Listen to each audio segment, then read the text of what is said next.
If ESPN fired me today, I wouldn't lose no sleep. You know why? Because somebody in Boston would hire. Did you hear that silence on the set that day? It wasn't just another loud debate. It felt different, heavier. And for the first time, people started asking if this was the moment everything finally broke. For years, Kendrick Perkins built his TV career the same way. He played basketball, loud, physical, and fearless. After retiring from the NBA in 2018, he joined ESPN in 2019. Across from him sat Stephen A. Smith, the network's biggest voice. From day one, their chemistry was electric, but it was also dangerous. They were paired on First Take and other major shows, and at first, the tension felt entertaining. Perkins spoke from a player's perspective, raw and direct. Stephen A. spoke like a seasoned journalist, dramatic and confident. Fans immediately noticed how different they were. One was blunt and straight to the point. The other was loud and theatrical. Steve Kerr is the problem. Period. That contrast became the show's fuel. The real spark started during the 2020 NBA bubble season. Perkins defended players in locker room realities. Stephen A. focused on bigger narratives and star power. Their debates weren't soft disagreements. They interrupted each other. They rolled their eyes. Sometimes the frustration looked real, but the cameras kept rolling. In 2021, they clashed over the Brooklyn Nets super team. Perkins said the hype was too much. Stephen A. questioned his logic. In 2022, during an MVP debate, Stephen A. cut Perkins off mid-sentence. Perkins later tweeted, asking to finish his thoughts next time. Stephen A. responded with a laughing emoji. Publicly, it looked playful, but people started noticing a pattern. All those organizations are set up for the now and the future. Every time voices rose, the clips went viral. Every time it looked personal, the ratings went up. By 2023 and 2024, they were arguing about LeBron MVP races, Olympic rosters, even about media bias itself. Sometimes they laughed it off after, sometimes they high-fived. But the energy kept getting more intense. Then came the comments that changed everything. Perkins began facing backlash, not just for debating Stephen A., but for controversial takes that made headlines everywhere. Social media exploded. Critics questioned his judgment. Some fans demanded consequences. And suddenly, the arguments on air didn't feel like entertainment anymore. By early 2026, the tension felt different. When Perkins said on air that if ESPN fired him, he wouldn't lose sleep, people didn't laugh. They paused. The Warriors, the future? What future? There's no future. Because in an environment where friction is the product, sometimes you forget where performance ends and real conflict begins. And this time, that line may have finally disappeared, but the real fire didn't stop there. The business venture tied to Perkins became a headline of its own. His company offered college athletes large upfront payments in exchange for a major percentage of their future earnings. Critics quickly called it exploitative. Financial experts compared it to high-interest lending dressed up in a different name. Online, the reaction was brutal. Fans began saying his off-court decisions were worse than his hot takes on TV. On social media, people didn't hold back. Threads exploded with accusations that young athletes were being targeted. Many argued that the contracts were one-sided and unfair. Even though the deals were technically legal, the optics were terrible. Suddenly, every debate Perkins had on air felt connected to something bigger. The trust started cracking.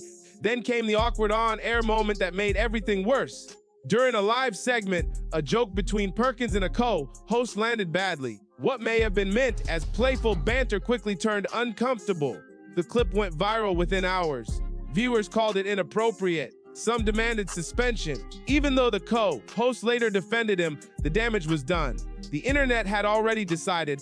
As if that wasn't enough, Perkins added more fuel to the fire in early 2026. He made a bold comparison between himself and a rising NBA superstar. The statement felt exaggerated, almost unbelievable. Fans mocked it instantly. Memes flooded timelines. The criticism wasn't just about being wrong anymore. It became about credibility. People started questioning whether he took himself too seriously. Old takes were dragged back into the spotlight.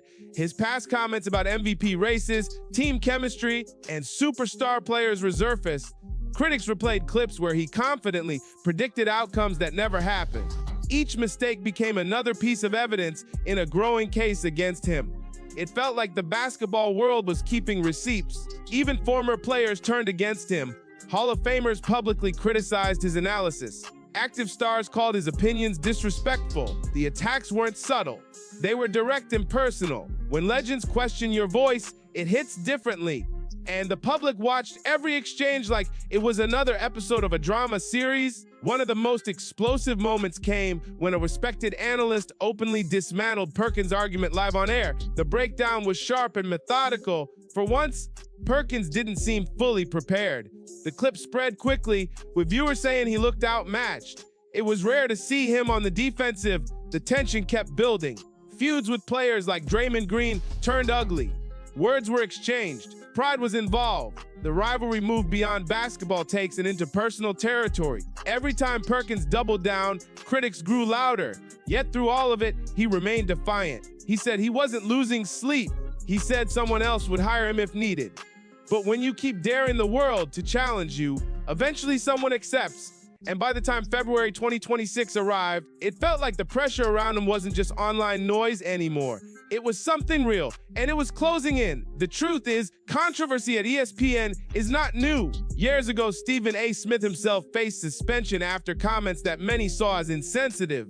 He apologized, served his time, and returned even bigger than before. That became the pattern. Say something bold, face backlash, survive, sometimes even thrive. And over time, it created the feeling that certain personalities were untouchable. Smith's history of clashes with athletes only added to that image. His public tension with LeBron James reached a boiling point when LeBron confronted him courtside, demanding he stop talking about his son. The moment went viral instantly. Cameras caught everything. Smith later questioned the timing of that confrontation, suggesting it may have been strategic. Whether true or not, it showed something important. Drama sells and conflict feeds the machine. His long-running feud with Kevin Durant followed a similar script. Sharp words, direct warnings, strong opinions that refused to soften. Even colleagues weren't safe. Podcast rants, public back and forths, personal shots that blurred the line between professional debate and ego battles. Yet through it all, his position at ESPN remained solid. Massive contracts, prime-time slots, executive support. But while Smith seemed protected by his value to the network, others were not. Over the past decade, ESPN has fired dozens of well-known personalities, big names, veteran analysts, hosts with decades of service. Budget cuts were the official reason. Efficiency, they said, yet viewers couldn't ignore the pattern. Experienced voices out. Cheaper, louder, digital-friendly personalities in. Subscriber numbers dropped. Internal tension reportedly grew. Executives were dismissed over misconduct allegations. Political comments led to backlash. Staff members quietly wondered who might be next. In an environment like that, no one truly feels safe except maybe the biggest star. And that brings us back to Kendrick Perkins. He wasn't just debating players anymore. He wasn't just clashing with Stephen A. He was stacking controversies, business criticism, on-air awkward moments, feuds with Hall of Famers, public defiance about not caring if he got fired. When you combine all of that inside a network already known for sudden cuts, the question stops being if and becomes when. Because ESPN has shown one thing clearly over the years: loyalty only goes so far. Ratings matter, revenue matters, public pressure matters. And when the noise around one personality becomes louder than the value they bring, decisions happen fast, sometimes overnight. So when rumors began swirling after that latest heated exchange on set, fans didn't dismiss it as just another viral clip. They connected the dots. The history, the backlash, the tension, the warning signs were already there. And if Perkins was officially let go after that fight, it wouldn't be shocking. It would feel like the final chapter in a story that had been building for years. At the end of the day, this isn't just about one argument. It's about ego, power, controversy, and a network fighting to survive in a changing media world. It's about how far is too far, and whether bold personalities eventually become liabilities instead of assets. Was this truly the breaking point for Kendrick Perkins? Or is this just another storm that will pass like the others? In sports media, nothing is permanent except the cameras. They are always watching, and now I want to hear from you. Do you think Perkins crossed the line, or is this just part of the show? Drop your thoughts in the comments below. If you enjoyed this deep breakdown, make sure to like this video, subscribe to the channel, and share it with anyone who loves behind the scenes sports drama. Because when the lights turn on and the mics go live, anything can happen.